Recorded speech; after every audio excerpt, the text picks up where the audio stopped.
Welcome to Heartfelt Revenge Stories. My name is Maya Calloway. I am 28 years old, and the night before my wedding at 2 in the morning my phone buzzed on the nightstand. The name on the screen made my blood go cold. Edward Harmon, my dead mother's lawyer.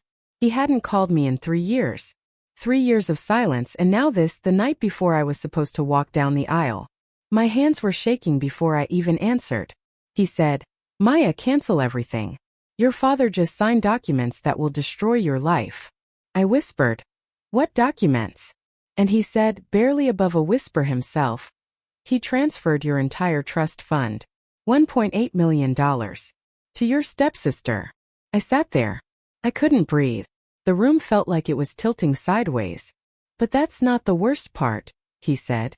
And I remember thinking, how on earth could there be something worse than that?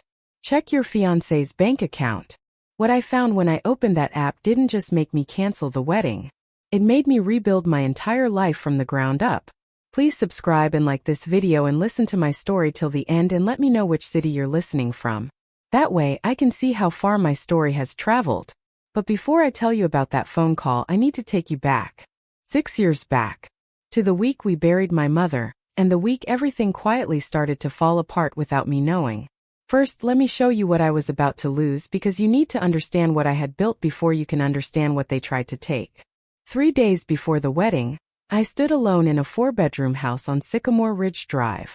The walls smelled like fresh paint, eggshell white, and the realtor had left 30 minutes ago. I just stayed. I couldn't make myself leave. I ran my hand along the kitchen counter. Cool granite. I stood there picturing a fruit bowl right here, coffee maker over there, and a framed photo of my mother right above the window, where the morning light would catch it every single day. 6 years of night shifts lived in that down payment. $60,000, earned one 12-hour ICU rotation at a time. Every holiday I volunteered for. Every double shift nobody else wanted. Every birthday I spent in scrubs instead of at a dinner table. All of it sitting in a cashier's check, waiting for closing day 2 weeks after the wedding. The rest of the house, the mortgage gap, that's where Mom's trust fund came in. $1.8 million she had set aside before she died. She told me once, sitting in the oncology ward with an 4 in her arm and the television muted in the corner, she said, "This money is for the day you're settled, Maya. Not for being rich. Just for being okay." That day was supposed to be Saturday. My phone rang. "Daniel. Hey beautiful. You at the house again?" I laughed because I couldn't help it. "I can't help it. 2 more weeks and it's ours." He said, "Tomorrow is going to be the best day of my life." And I believed him. God, I believed every single word. I locked the front door, drove back to our apartment, and fell asleep thinking about centerpieces and seating charts and how my mother would have absolutely loved that garden out back. She would have been out there in her old gardening gloves the very first weekend, I know it. I didn't know that while I was dreaming about flower arrangements and first dances, my father was signing it all away. The phone lit up at 2:07 in the morning. I know the exact time because I stared at it for 4 full rings before I answered. 4 rings of my heart hammering in my chest before I pressed the green button. Edward Harmon. The last time Edward had called me was when Mom's estate was finalized. He only ever called about Mom. "Maya." His voice was tight, controlled. The way doctors sound right before they say something that changes everything. I know that voice. I work around that voice every single shift. "I'm so sorry to call at this hour, but by morning there won't be anything left to save." He told me plainly, the way lawyers do, no softening, no dancing around it. My father, Robert Calloway, had visited a notary that afternoon. He had signed a trustee distribution order transferring the entire trust, my mother's $1.8 million, to Brianna Sutton. That's Vivian's daughter. My stepsister. The transfer would finalize within 48 hours. I sat up in bed. The room tilted. "How do you know this?" "I'm still attorney of record on the original trust. The bank sent me a copy of the transfer notification this afternoon. I called your father first." He paused. He didn't answer. I couldn't speak for a moment. And then Edward said the thing that broke everything else open. "There's something else. Pull up Daniel's bank account." My hands were shaking. Daniel was asleep beside me, breathing slow and deep, completely still. I opened his banking app. We shared passwords the way couples do when they trust each other completely. The way I trusted him. And there it was. A deposit. $40,000 from Robert Calloway's personal account, 6 months ago. The memo line read 2 words. Per agreement. I looked at Daniel, asleep, peaceful, the rise and fall of his chest like nothing in the world was wrong. The man lying next to me was part of it. Now, to understand what my father stole, you have to understand what my mother built. Caroline Hargrove Calloway was 5'3", a former school librarian, diagnosed with stage 3 lung cancer at 51. Never smoked a day in her life. Not once. She and Dad divorced when I was 18. It was quiet, no screaming matches, no plates thrown, they just sort of stopped fitting together like they used to. Dad moved to a rental across town. They still had dinner together on my birthday. Mom got the house and most of the savings. Dad got his truck and his pension. Fair enough, really. 2 years later, Mom got the diagnosis. And she did what librarians do. She researched. She organized. She planned. She sold the house. She cashed out her retirement. She went to Edward Harmon, an estate attorney she'd known since they were in the same church choir, and together they built a trust. $1.8 million.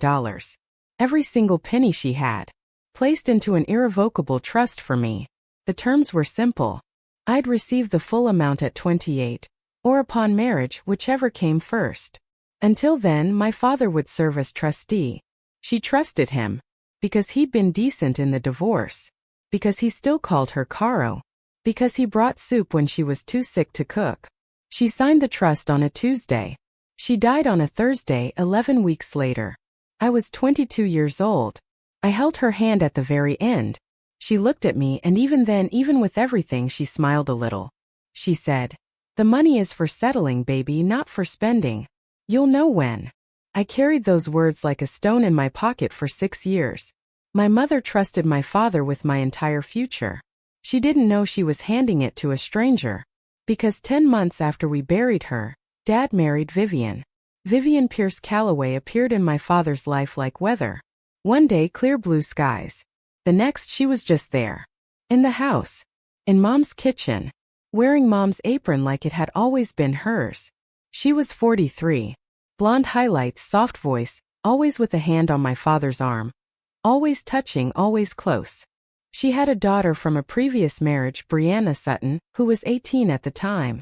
Quiet. Pretty. Fresh out of high school with no particular plan. Vivian cried a lot.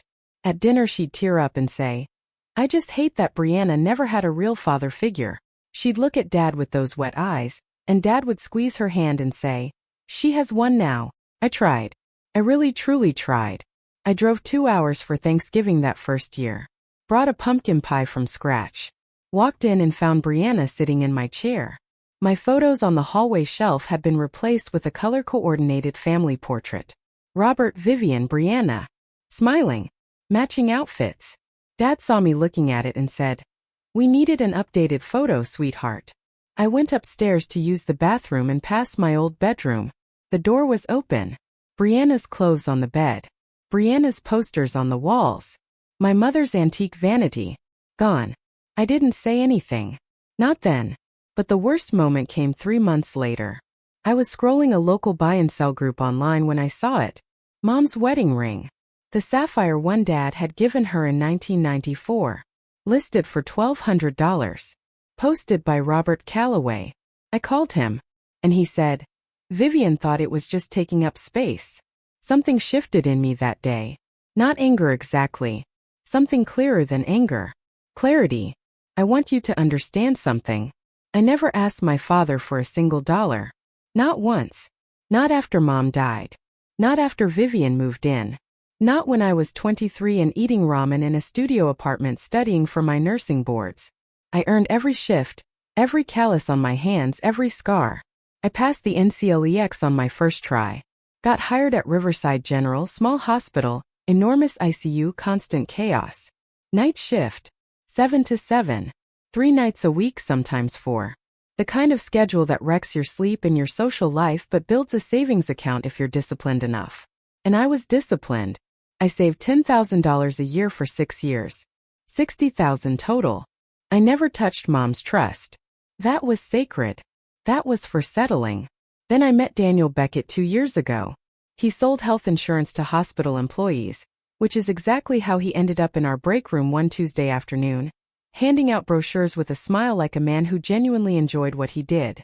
He was 30, charming in that low-key easy way, the kind of person who remembered your coffee order after hearing it once.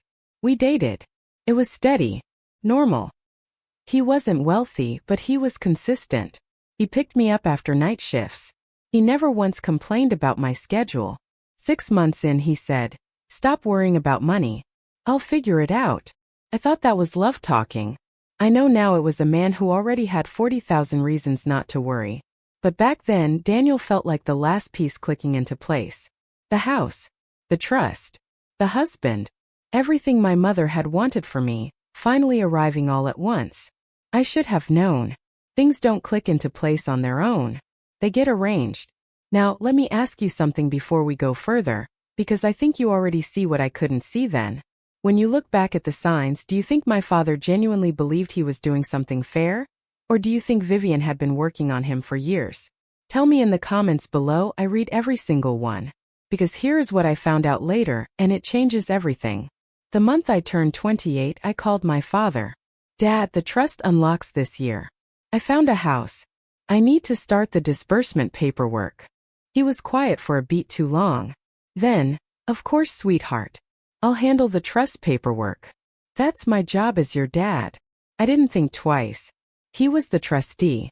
That was literally his role. I sent him the details. The house on Sycamore Ridge. $280,000. Closing scheduled 2 weeks after the wedding. My $60,000 would cover the down payment. The trust would cover the rest.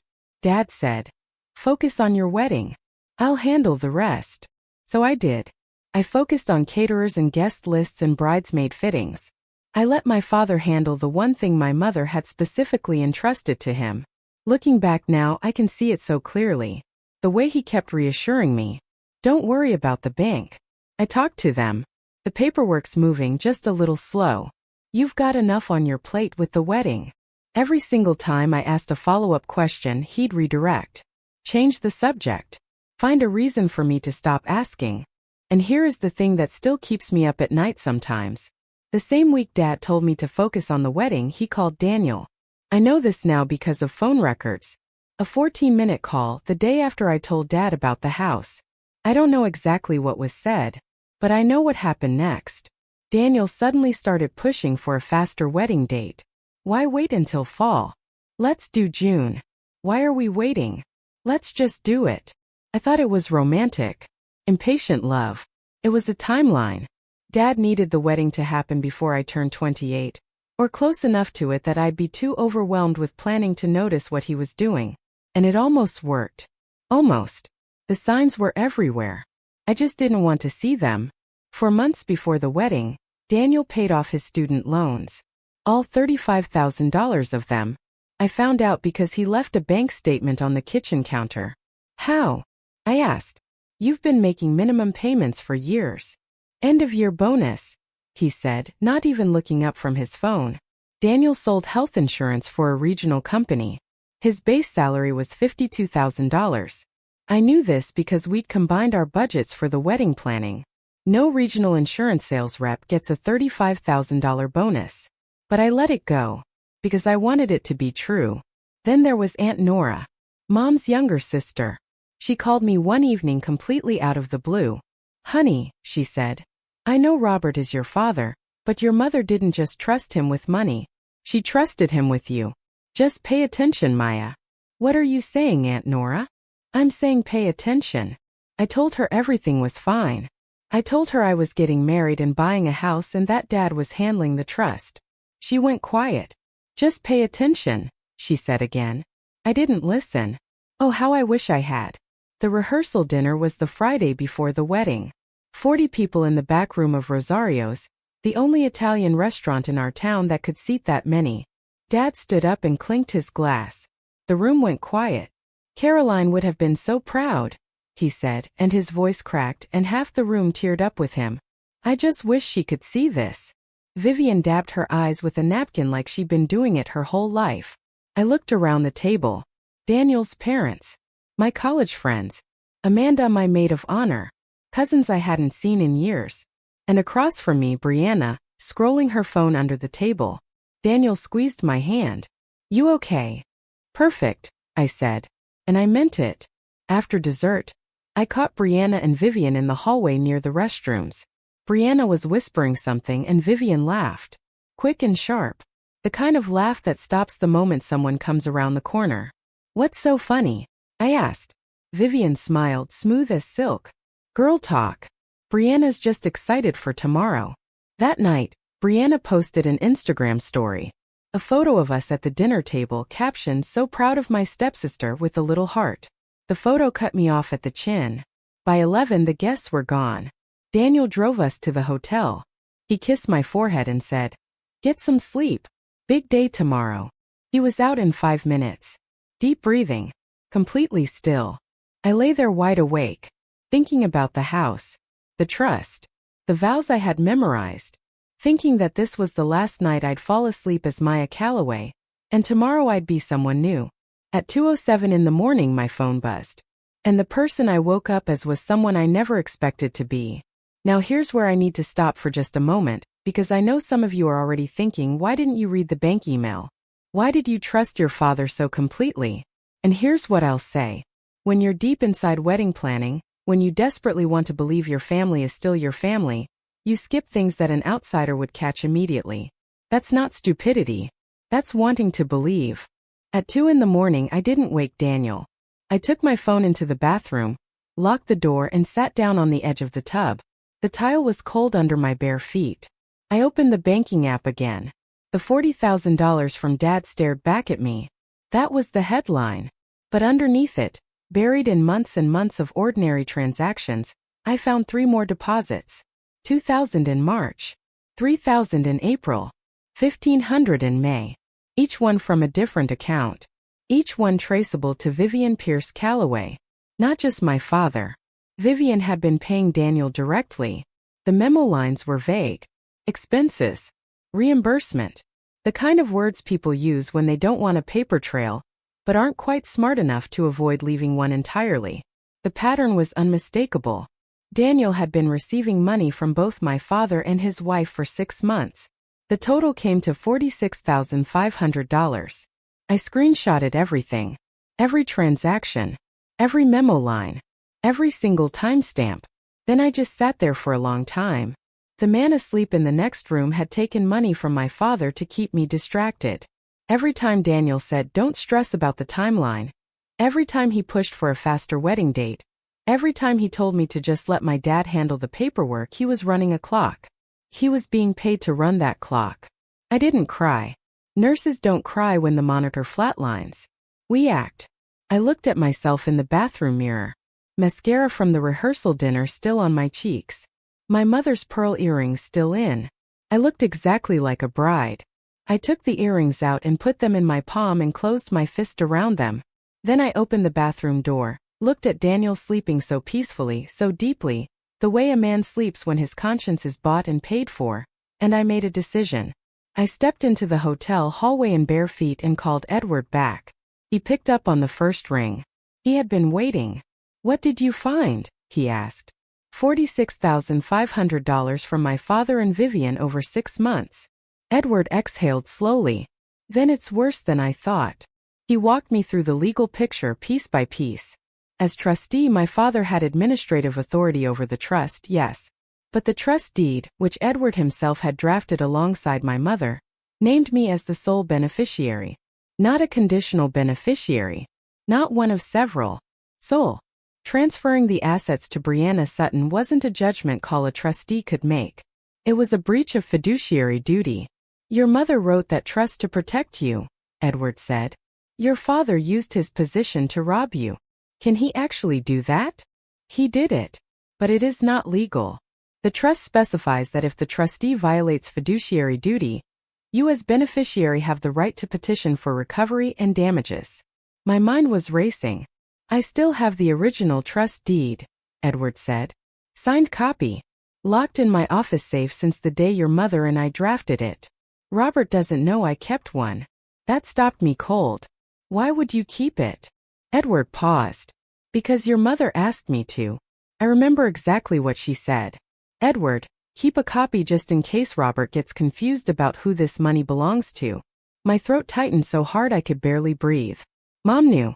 Maybe not the specifics. Maybe she never imagined it would go this far. But she knew enough to build a safety net underneath the safety net.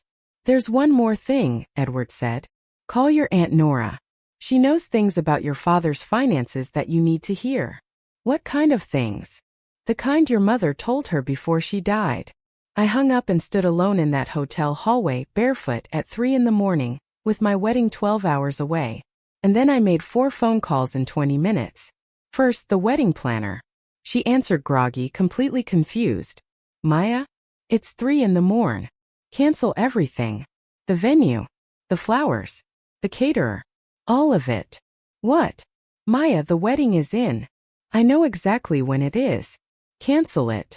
Second, Pastor Willis. Voicemail. I left a message. There will be no ceremony tomorrow. I'm so sorry for the short notice. Thank you for everything. Third, Amanda. My best friend. My maid of honor. She picked up on the second ring because that is exactly who Amanda is. Maya, what's happening? Come get me. I'm at the Marriott on Route 9. Room 412. I'll explain on the way. On my way. 20 minutes. Fourth call. I almost didn't make it. I stood outside the hotel room door with my hand on the handle and thought about what was on the other side. A sleeping man who had sold me out for $46,000.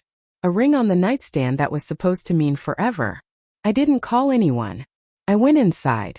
I moved quietly, packed my overnight bag, left my wedding dress hanging in the closet, took my mother's pearl earrings. Then I placed the engagement ring on Daniel's nightstand, right next to his phone, and I left a note. 2 words, written on hotel stationery. Per agreement. I was in the elevator when my hands started shaking, not from fear. From the specific crystalline anger of a woman who has just realized that every single person she trusted was involved. Amanda's headlights were already in the parking lot when I walked out. By 7 in the morning my phone had 14 missed calls from Daniel, 6 from my father, and 2 from Vivian. I was sitting at Amanda's kitchen table in my pajamas, hands wrapped around a mug of coffee that tasted like absolutely nothing. Amanda sat across from me, still in her pajamas too, staring at the screenshots laid out between us. Maya, she said quietly. This is insane. I know. My phone buzzed. Dad. I watched it ring. Then I opened my messages and typed one text to Robert Calloway. I know what you signed yesterday, and I know how much you paid Daniel. I hit send. 40 minutes. I watched the clock on Amanda's microwave. 40 full minutes of silence from a man who always had an answer for everything, always had a reason, always had a way of making me feel like I was the one who didn't understand. Then one line. We need to talk. Come home. Home. He still called that house home. My mother's home. The one he had filled with strangers and new photographs and someone else's apron hanging on the hook by the door.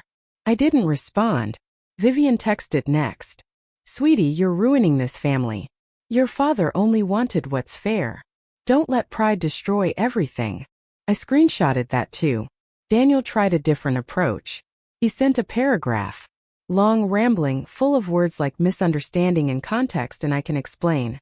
I didn't read past the first line. By 9 in the morning, guests were arriving at the venue. By 9:30, the wedding planner was turning them away. Amanda's phone was exploding with messages from mutual friends. What happened? Is Maya okay? Is the wedding off? I let Amanda handle the questions. I had somewhere else to be. I need to go see Aunt Nora, I told Amanda. Right now. Right now. Because Edward had said she knew things, and I was completely done being the last person to find out. Aunt Nora was already standing on her porch when I pulled into her driveway. Arms crossed. Jaw set. She looked so much like Mom in that moment it made my chest ache. Same sharp eyes. Same way of standing like she was bracing herself for weather. Edward called me, she said before I even reached the steps. She led me to her dining room. On the table sat a file box, old, taped at the corners, my mother's handwriting on the label. Household Finances. C.G. Calloway. Nora opened it. Your mother and I used to do the family books together. she said. Every year she kept records of everything. Every purchase, every account, every deed. And she gave me copies. She pulled 3 folders. Number 1. A cabin in the Blue Ridge Mountains. My parents had bought it together in 2015. Mom had paid 80% from her personal savings. After she died, my father quietly transferred the deed into his name alone. Never disclosed it during probate. Number 2. A half-acre lot outside Charlottesville. Mom bought it as an investment in 2017. Paid in full. $68,000. My father never listed it in the estate. Number 3. An investment account. Originally $140,000. My mother opened it. After she died, my father rolled it over. It was now in Vivian's name. I stared at the papers spread across the table. Receipts. Deed transfers. Account statements. My mother's handwriting in the margins, neat and careful the way she labeled everything. The way librarians label everything. Total value? I asked. Roughly $600,000. On top of the trust. My father hadn't just taken my trust fund. He had been quietly looting my mother's estate for 6 years. Piece by piece. While I worked night shifts and saved my money and trusted him. I didn't cry right then. I just looked at my mother's handwriting on those folders and thought about how hard she had worked, and how carefully she had planned, and how she had thought of everything. Even this. By noon on Saturday, the day I was supposed to be laughing at my reception with people I loved, I was sitting in a law office. Edward had made one call and gotten me a same-day consultation with Claire Whitmore. Estate and trust litigation. Small firm, enormous reputation. Her office smelled like old books and lemon cleaner. Claire was maybe 50, reading glasses on a chain around her neck. She spread the documents across her desk. The trust deed. The bank statements from Daniel's account. Nora's files on the 3 hidden properties. She read for 12 minutes without speaking. Then she looked up. He didn't just move money, Maya. He violated a dead woman's wishes. Courts don't forgive that. She explained it piece by piece. The trust transfer was a clear breach of fiduciary duty. My father had no legal right to change the beneficiary. The 3 undisclosed properties constituted probate fraud. Assets he was legally required to report during the estate settlement and had simply chosen not to. We can file for emergency recovery of the trust and petition to reopen probate for the hidden assets, Claire said. But I want to approach your father first. Sometimes the threat of litigation moves people faster than the litigation itself. And if he doesn't move, we file, and everything becomes public record. She looked at me over those reading glasses. One question. Does your father know your aunt kept those records? No. Claire almost smiled. Good. She drafted a demand letter before I even left her office. 72 hours for my father to reverse the trust transfer, or we would file suit for breach of fiduciary duty and probate fraud. I walked out into blinding afternoon sunlight. My phone showed 37 unread messages. I read none of them. I had a plan now. He found me at Aunt Nora's that evening. I don't know who told him where I was. Maybe my father. Maybe he just drove around until he spotted my car on her street. But at 6 o'clock, Daniel Beckett was standing in Nora's driveway, still wearing the shirt from the rehearsal dinner, his eyes red. Nora looked at me. You want me to tell him to leave? No. I'll handle it. I stepped onto the porch. Daniel stopped at the bottom of the steps. He looked like he hadn't slept. Good. Maya, please. Let me explain. I waited. Your dad came to me 6 months ago. He said he needed to restructure the trust before the wedding. He said if I could move the date up, give him time to handle the paperwork, he'd help with my loans. I didn't know the full picture. Per agreement, I said. He flinched. That's what the memo said, Daniel. People don't write that on a gift. I thought it was $40,000 plus some extra from Vivian.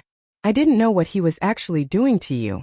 You took $46,000 from my father to keep me busy planning a wedding, while he stole my mother's money. There is no version of that story where you are the victim. He started to cry right there on the bottom step. Hands over his face, shoulders shaking. I watched him, and I realized something very clearly. Daniel wasn't crying because he felt guilty. He was crying because he got caught. There is a difference. Guilt shows up before the confrontation. Daniel showed up after. You need to leave, I said. He looked up at me. Now. He stood there for a long moment. Then he walked back to his car, and I watched his taillights disappear down Norris Street. I never spoke to him again. Sunday morning my father called. I almost didn't pick up. But Claire had told me, let him talk. People who are scared say very useful things. So I answered. Myra. His voice was hard. Not the dad voice. The foreman voice. The one he used on job sites when he needed someone to fall in line. You're tearing this family apart over money. Over mom's money, I said. I raised you. I kept that trust safe for 6 years. And this is how you repay me. He kept it safe. That's what he told himself. That's what he actually believed sitting there after signing it away. Brianna has nothing, Maya. No career. No savings. No plan. You have a nursing degree. You have a job. You're strong. She needs this more than you do. That trust isn't yours to give. I'm the trustee. I made a decision. You made a deal with my fiancé behind my back. Silence. Then, you're going to regret dragging this family through the mud. He hung up. Within an hour, Vivian started her campaign. She texted me. Your father only wanted what's best for everyone. Don't let greed destroy this family, sweetheart. Then the messages from relatives started arriving.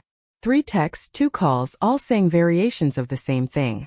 Gerald says you canceled the wedding over the trust fund. He says you're being greedy. What is going on? He'd called them. All of them. Every relative on both sides. His brothers. His cousins. Mom's cousins. Old family friends who hadn't been to a Callaway gathering in years. He had told his version first. The version where he was a loving, generous father trying to help his stepdaughter, and his difficult, ungrateful biological daughter was punishing him for it. I read every single message.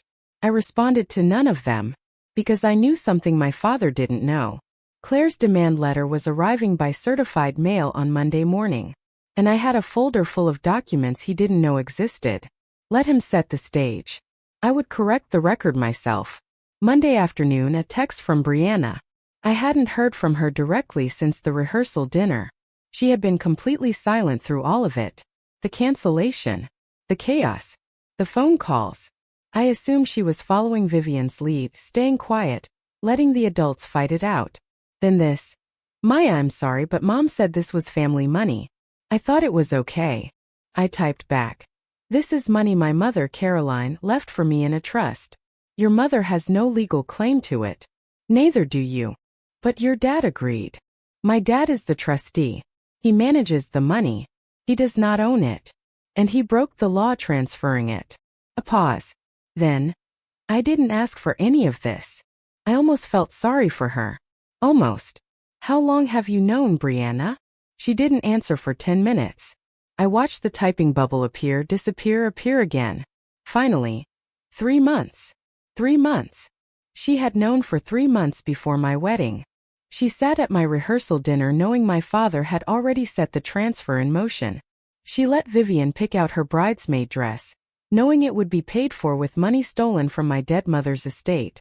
Did you help choose the timing? I asked. No response. An hour later she sent one more message. I didn't plan this.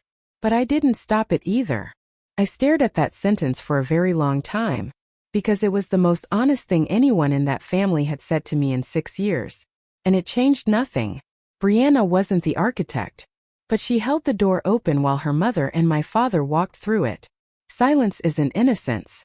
It's a choice. I saved the texts and forwarded them to Claire. Tuesday, the call I had been quietly dreading. First Valley Savings. The mortgage lender. Miss Callaway, we've been reviewing your file. The trust disbursement that was supposed to fund the remainder of your purchase. We're showing it hasn't been processed. I'm aware. There's a legal dispute. I understand, but our timeline is firm. If we can't verify funding within 14 days, the contract lapses. You would forfeit the earnest money deposit and face potential penalties. $60,000. 6 years of 12-hour night shifts. 3 in the morning vitals checks. Code blues on Christmas. Holiday doubles. Eating cold soup in the break room because there was never time to heat it up. All of it gone if I couldn't fix this in 2 weeks. I sat in my car outside Aunt Nora's house and closed my eyes. 5 minutes. I gave myself 5 minutes to feel the full weight of it. 6 years of night shifts. That's not money. That's my life in a number. Then I opened my eyes and called Claire. We need to move faster. The demand letter arrived this morning, she said. He has 72 hours to respond. What if he doesn't? Then we file an emergency petition. A judge can freeze the transfer and appoint a new trustee. But Maya, it will be tight. It has to work, Claire. I know. I hung up and stared at the house across the street from Nora's.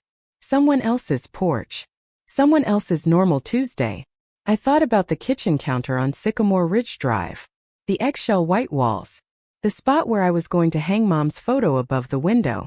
It wasn't just a house. It was the first thing I had ever built entirely on my own. And I was not going to let my father take it from me. Now, here is where things shifted. My father received Claire's letter on Tuesday afternoon. Certified mail return receipt. 2 pages, single-spaced, and every sentence hit like a hammer. It cited the trust deed by document number.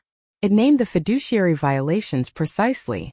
It referenced the 3 undisclosed properties. It gave my father 72 hours to reverse the trust transfer and surrender the trustee role, or face a lawsuit that would become a matter of public record. According to Aunt Nora, who still had friends in common with my father's neighbors, the letter arrived while Vivian was at a hair appointment. My father read it alone. He called Vivian immediately. She has a lawyer, he told her. A real estate and trust attorney. Vivian's response relayed secondhand. It's a bluff. She won't sue her own father. But my father wasn't sure. And for the first time in this whole mess, I heard uncertainty in his voice when he called me that evening. Maya, you really want to take your father to court? I'm not suing my father, I said very carefully. I'm holding my mother's trustee accountable. He went quiet. I could hear Vivian whispering in the background, coaching him even now. Then my father said the thing I had been waiting for. Let's settle this as a family. Sunday. Everyone comes to the house. We talk it through like adults.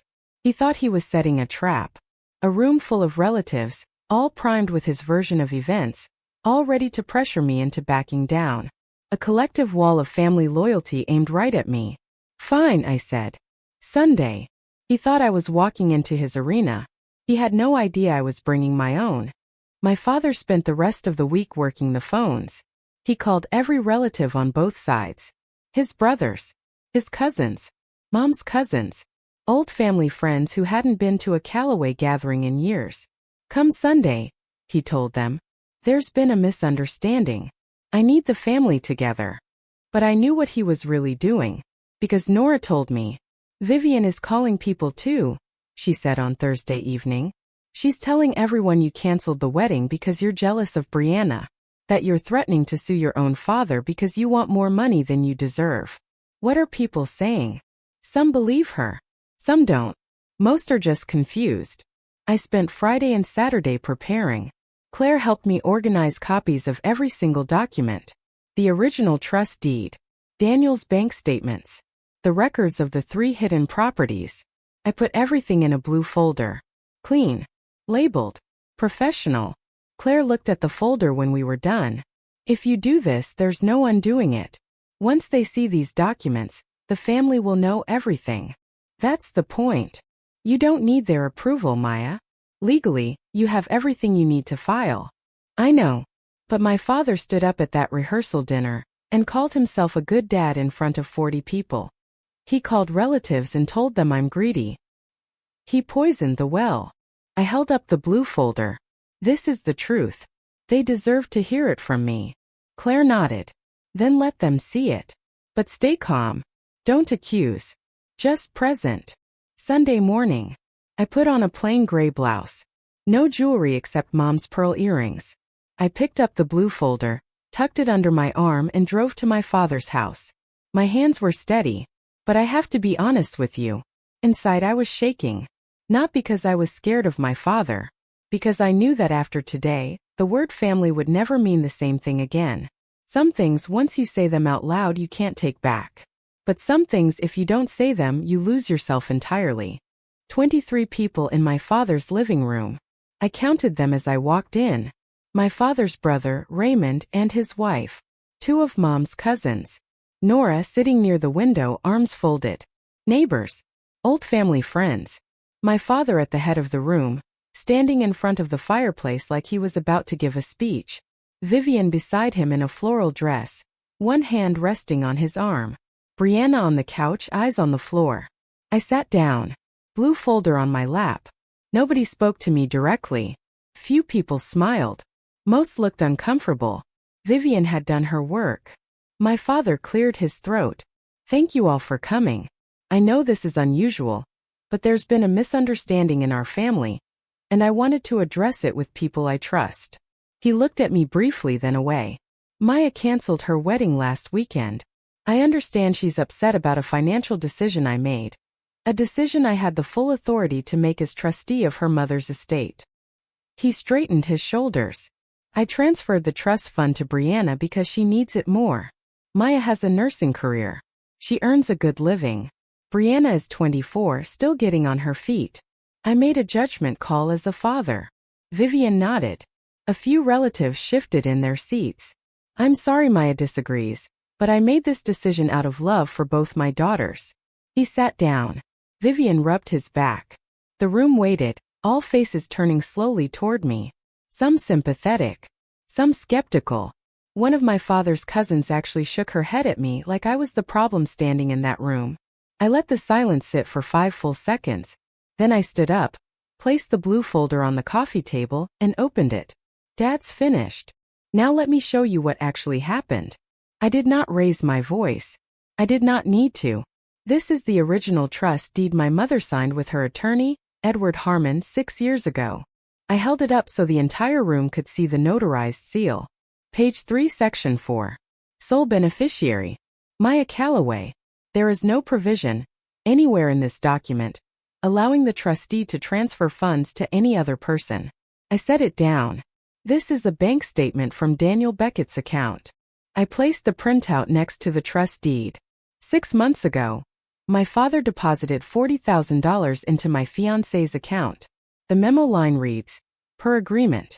My father paid the man I was going to marry to accelerate our wedding date and keep me distracted while he finalized the transfer of my mother's money. The room went silent. Not quiet. Silent.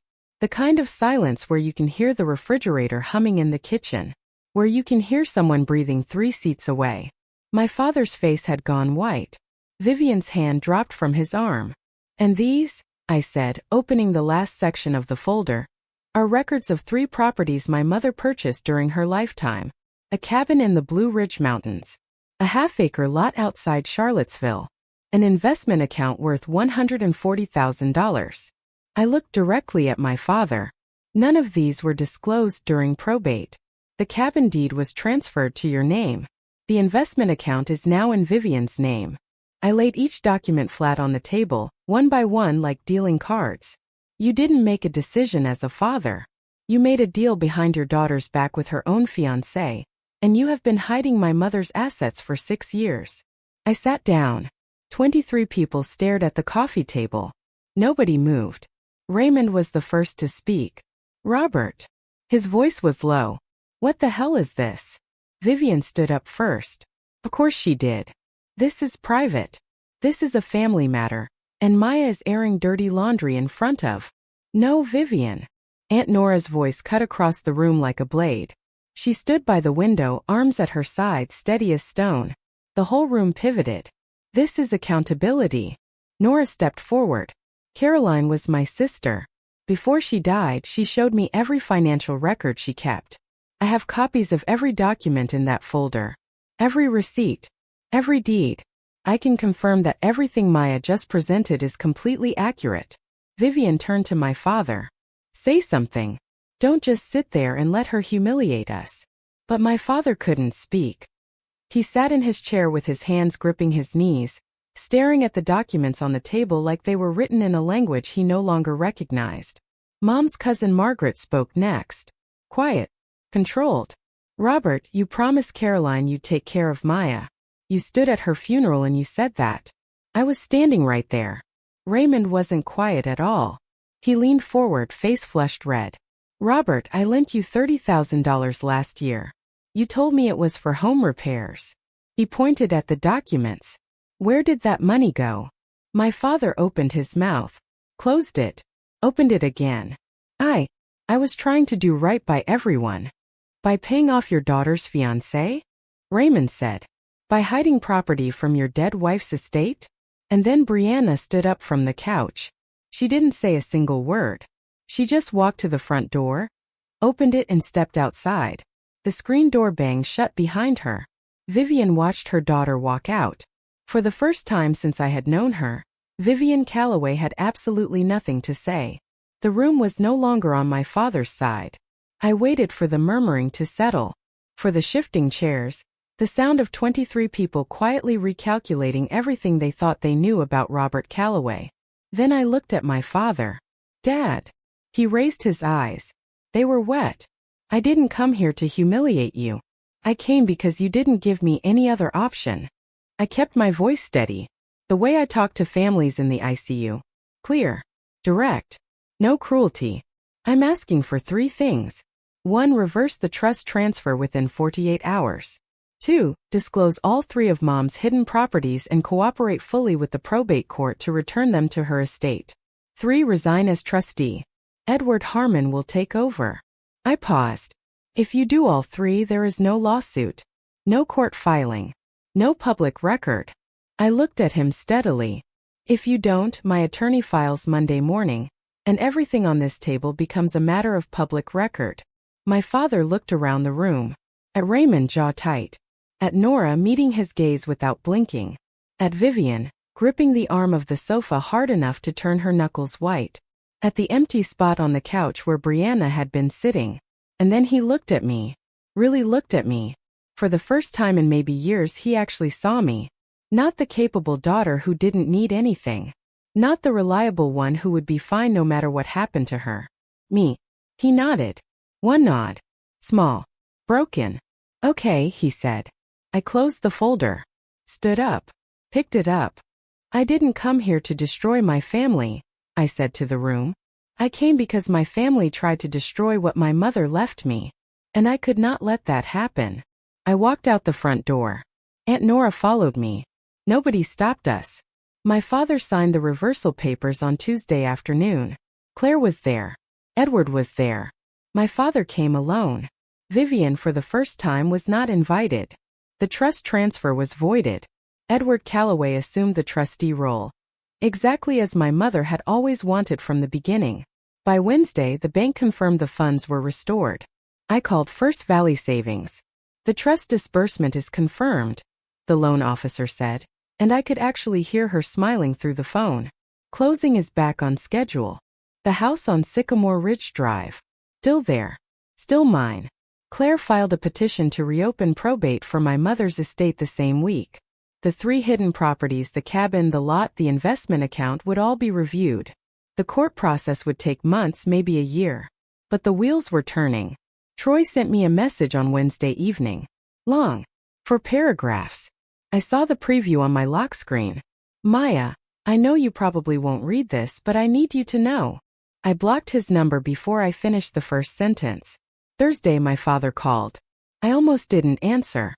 But something in me, the part that still remembered him carrying me on his shoulders at the county fair when I was 6 years old, answered. Myra. Dad. A long pause. I could hear him breathing. No background noise. No Vivian whispering coaching from another room. I hope you'll be happy in that house, he said. I waited for the apology. It didn't come then. Not yet. He didn't say sorry. And for the first time I realized I didn't need him to. Not in that moment. I will be, I said. I hung up and sat in Amanda's guest room for a while after that, holding my phone, thinking about all the ways that conversation could have gone. All the things he could have said. But people tell you who they are.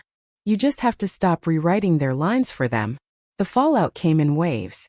Raymond demanded his $30,000 back. Publicly, at a family barbecue the following weekend that my father did not attend. Raymond told anyone who would listen, and in a small Virginia town, that meant everyone had heard by Monday. My father's reputation, the steady, reliable, salt-of-the-earth patriarch that Vivian had so carefully polished, cracked open like old paint. People who had known him for decades stopped returning his calls. Two of his oldest friends from his construction days quietly removed him from their hunting group. Vivian and my father fought. Helen heard about it from a mutual friend. Screaming matches. Doors slamming. The kind of fights that neighbors pretend not to hear through open windows. Vivian blamed my father. "You let her humiliate us. You should have fought back." My father blamed Vivian right back. And then the twist I did not see coming. Through the documents Claire subpoenaed during the probate review, my father discovered that Vivian had told Brianna about the trust transfer plan before my father had even agreed to it. 3 months before he signed anything, Vivian had already promised her daughter, "This money will be yours." She had been working on convincing my father the entire time. My father wasn't the architect. He was the last domino. Vivian had built the entire scheme. She had been the one to approach Daniel, to suggest the payment, to work out the timing around the wedding. She had fed it to my father one piece at a time, slowly, carefully, until he believed it had all been his own idea. "You told me this was the right thing," my father reportedly said to her. "You told me Maya would understand." 3 weeks after the family meeting, Aunt Nora and I drove to the mountains. The cabin sat at the end of a gravel road, tucked between 2 ridges of oak and hickory. Small. 2 bedrooms. A porch with a swing that needed oiling. The kind of place you stumble upon and think someone loved this once. Someone did. My mother had loved this place. She had paid for it. And then someone had taken it from her name while she was barely cold in the ground. Nora had the old key. She'd kept it since Mom was alive. The lock was stubborn, but it turned. Inside, dust and stillness. My father clearly hadn't been here in years. The furniture was covered in white sheets. The kitchen faucet dripped in the quiet. Cobwebs in the corners. Cold autumn light coming through the windows. We walked through the room slowly. And then I found the box.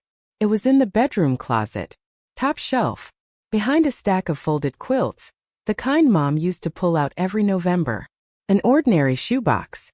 And on the lid, in my mother's handwriting, precise and neat the way she wrote everything. "For Maya. When she finds this place." I sat down on the edge of the bed and opened it. Inside were photographs. Mom and me at the beach the summer I turned 9. She was laughing at something I'd said. Head thrown back, completely unguarded. Mom at her library desk, surrounded by stacks of returned books, looking up at the camera like she'd been caught doing something wonderful. Mom and Nora laughing at some Thanksgiving I could barely place, their matching crooked smiles. I held each one for a long time. And at the bottom of the box, a letter. Sealed. My name on the envelope in that same careful handwriting. I opened it. My hands were shaking so badly I could barely unfold the page. "My sweet girl. If you're reading this, it means you found the cabin. I bought it for you, Maya. Not for your father. For you. So you would always have a place that was just yours.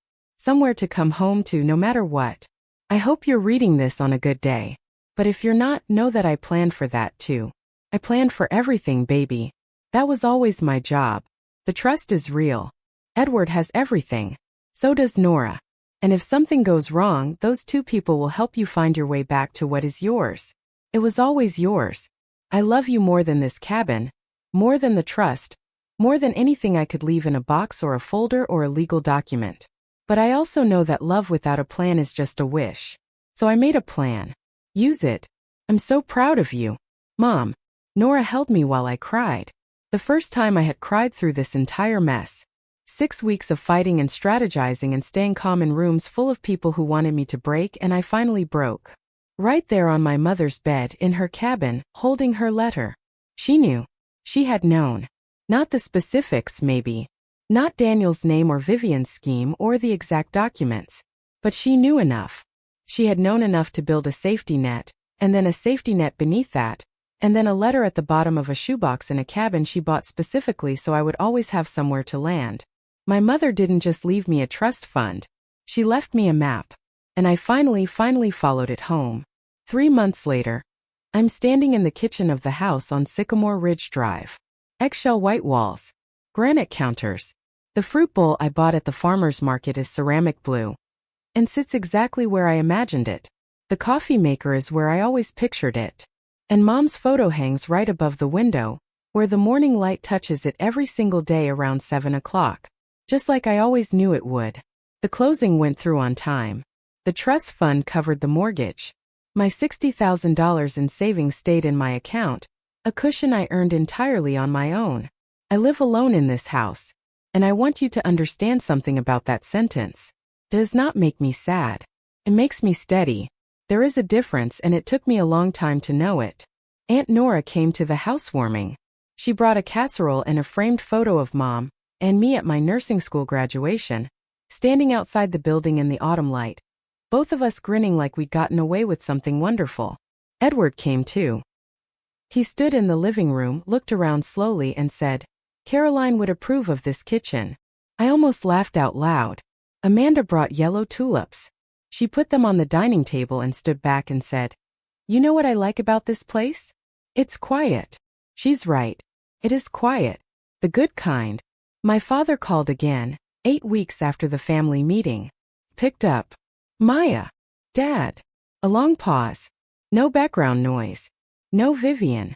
"I'm sorry," he said. "I should have protected what your mother left you. I didn't. That's on me." I closed my eyes, leaned against my kitchen wall. Let the words sit in the air for a moment. "I accept your apology," I said. "But I need time. A lot of time. I understand. And I need you to know something, Dad. You are not my trustee anymore. You are not in charge of my finances or my decisions or my future. That is over. Permanently. I know. If we're going to have any kind of relationship, and I'm not promising that we will, it starts from zero. No assumptions. No, I'm your father, so I know best. Zero." He was quiet for a long time. Then, "Okay." That was all. No argument. No deflection. Just okay. I don't know if he and Vivian are still together. Last Nora heard, they were in counseling or maybe separating, she wasn't sure. I didn't ask for details. Brianna never contacted me again after that last text. I think about her sometimes.